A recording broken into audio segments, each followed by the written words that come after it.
இந்தியாவில் ஒவ்வொரு வருஷமும் 2 கோடி கேர்ள்ஸ் ஸ்டூடெண்ட்ஸ் அவங்களோட மந்த்லி பீரியட்ஸ்னாலையும் சானிட்டரி பேட்ஸ் வசதி இல்லாதனாலையும் அவங்களோட ஸ்கூல் எஜுகேஷனை தொடர முடியல.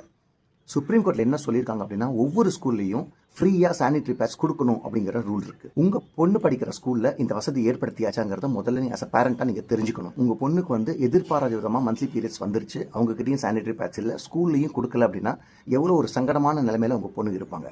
ஸோ இது மாதிரி ஸ்கூலில் வசதி கொடுக்கல அப்படின்னா ஸ்க்ரீனில் தெரியிற வெப்சைட்டில் அந்த ஸ்கூல் மேலே கம்ப்ளைண்ட்டே கொடுக்க முடியும். கவர்மெண்டால் சிவியர் ஆக்ஷன் எடுக்க முடியும். 2026 ஜனவரி மாதம் சுப்ரீம் கோர்ட் சொன்ன விஷயத்த 15 வருஷத்துக்கு முன்னாடியே நம்ம மறைந்த முதலமைச்சர் செல்வி ஜெயலலிதா தமிழ்நாட்டில் எல்லா கவர்மெண்ட் ஸ்கூல்லையும் ஃப்ரீ சானிட்டரி பேட்ஸ் கொடுக்கவே ஆரம்பிச்சிட்டாங்க. ஒவ்வொரு வருஷமும் பல கோடி ரூபா பட்ஜெட் இதுக்கு நிதியை ஒதுக்குறாங்க. இப்படி தொலைநோக்கு பார்வையோடு இருக்கிற நம்ம தமிழ்நாட்டிலேயே ரீசெண்டாக கோயம்புத்தூர்லையும் சரி சென்னையிலையும் சரி பீரியட்ஸ் வந்த பொண்ணை கிளாஸுக்குள்ளார அனுப்பாமல் வெளியில் நிற்க வச்ச ஒரு அவலம் நடந்திருக்கு.